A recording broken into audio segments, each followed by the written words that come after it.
통신 3사가 요금제 개편을 마쳤습니다. 저가 요금제에서 정부가 추진하고 있는 보편 요금제에 준하는 요금제들이 출시되면서 보편 요금제를 법제화할 필요가 있는지에 대한 논란이 일고 있습니다. 반면 중저가 요금제에선 선택할 만한 요금제가 없다는 지적이 나오는데요. 이보경 기자와 자세한 이야기 나눠보겠습니다. 이 기자, 우선 이 통신 3사의 요금제에 어떤 변화가 생겼습니까? 네, 우선 통신비가 확 줄었습니다. 특히 데이터 이용량이 크게 증가한 것이 특징인데요. 우선 무제한 요금제 좀 보시면요.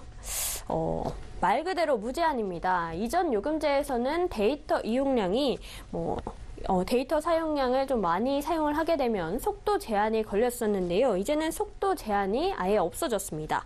또 6만 원에서 7만 원대 요금제를 보면 데이터가 100에서 155GB 정도를 제공을 합니다.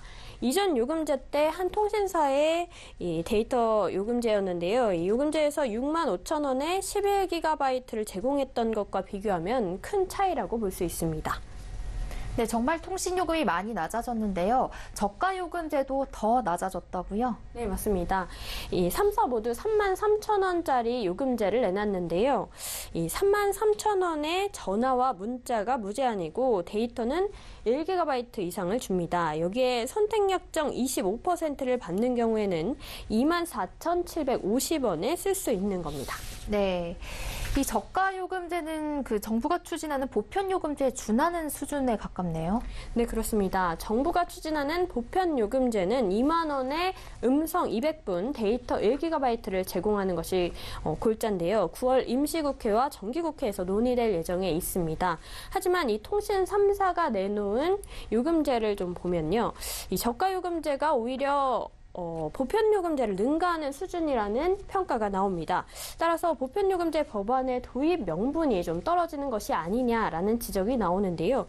가뜩이나 정부가 민간 기업의 요금 설계에까지 개입할 여지가 있냐라는 비판이 있었는데 2만 원대 요금제도 나온 마당에 이런 것을 좀 법제할 필요가 있냐라는 지적이 나오는 겁니다.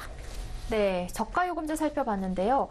반면에 중저가 요금제에서는 선택할 만한 요금제가 없다, 이런 지적이 나온다고요? 네, 맞습니다. 이 요금제 개편된 거 보시면요. 이 2만 원, 만 원에서 2만 원 정도 더 내면 이 데이터가 20배 이상 늘어나는 것을 확인할 수 있습니다. 그러니까 이용자들로서는 만 원, 2만 원 더 내고 데이터 더 쓰자라는 선택을 종용받게 되는 건데요. 제 주변에도 이렇게 요금제를 좀 갈아탄 사람이 많이 있습니다. 대부분의 증권사에서도 이렇게 전망을 내놓고 있는데요. 이번 요금제 개편으로 이통 3사의 수익성이 개선될 것이다라는 전망을 내놓고 있습니다. 이 통신비를 크게 낮췄다라는 설명을 했던 통신 3사의 설명과는 좀 배치되는 부분이죠. 중저가 요금제에서 선택지를 다양화시켜야 한다는 지적이 나오는 이유입니다. 고가 요금제에 비해서 중저가 요금제가 혜택이 너무 차이가 많이 난다. 아무래도 소비자들이 이제 그런 부분에 대해서는 좀 불만은 좀 많이 있을 거라고 생각합니다. 그런 부분에 대해서 통신사한테 좀 소비자나 정부가 좀 더 압박을 가해야 할 필요는 있다고 봐야죠. 네, 통신 3사의 요금제 개편에 대해서 이보경 기자와 이야기 나눠봤습니다. 말씀 고맙습니다.